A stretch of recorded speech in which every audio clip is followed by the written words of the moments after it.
sa nakakahiyang naging pagkatalo ng Golden State Warriors laban sa Memphis Grizzlies. Inaasahan na ng ilang mga Warriors fans na bago pa lamang magsimula ang game may makukuha na dito ng Warriors ang panalo.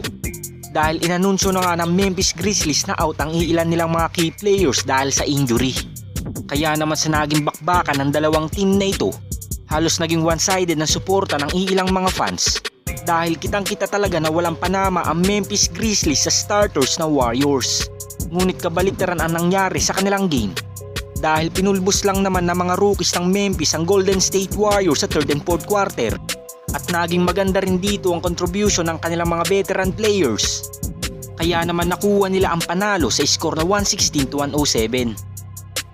So sa naging pagkatalo ng Warriors sa mga role players at bench ng Memphis Grizzlies, masasabi nating wake up call na ito sa kanilang team. Dahil kung hindi pa nga sila magsasakripisyo ng ilan nilang mga batang players sa trade, siguradong magiging malala ang sitwasyon ng Warriors ngayong season. Dahil posible nga silang hindi makapasok sa play-in tournament at playoff spot. At kung magpapatuloy pa ang kanilang mga talo sa susunod nilang mga laro, siguradong mahihirapan na silang makapasok sa top 10 ng Western Conference. At hindi nga lang pagpasok sa playoff sa magiging problema ng Warriors. Dahil isipin na nga lang natin na tumatanda na ang ating 2-time MVP. At habang naglalabas ito ng malahalimaw na performance, kinakailangan nga ng Warriors na maghanap ng makakatulong ni Steph, Klay at Draymond Green upang makapagbigay pa sila ng pang-5 championship sa Golden State Warriors. Ngunit malabo pa rin ang inaasam-asam na pang-5 championship kung hindi kayang isakripisyo ng Warriors front office ang kanilang mga batang players. Kaya naman aabangan na lamang natin bago sumapit ang trade deadline kung sino ang magiging priority nila sa trade.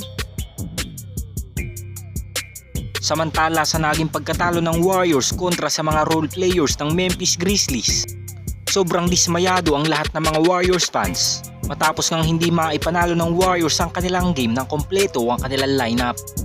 Ganun pa man sa napakasaklap na pagkatalo ng Dubs laban sa Memphis Grizzlies, hindi nga lang sa laro dismayado ang mga fans dahil pati si Steve Kerr ay kanilang sinisisi na dahil expose na nga daw ang kanyang small ball lineup. At kahit obvious na nga daw na sentro ang problema ng Warriors, ipinagpapatuloy pa rin ito ang kanyang dating lineup na alam naman na daw ng lahat na hindi na ito epektibo sa ngayon. Kaya naman suwestyon ng ilang mga fans na baka wala na nga daw sa player ang problema kundi nasa head coach na nga daw. Dahil kahit anong adjustment nga daw na gawin ni Steve Kerr sa kanilang game ay nagpapatuloy pa rin ang kanilang mga pagkatalo. Kayo mga Lods, si Steve Kerr ba talaga ang problema ng Warriors kung bakit sila nag-struggle ngayong season? Comment down below lang mga Lods. At ito lang ang ating NBA updates ngayon mga Lods.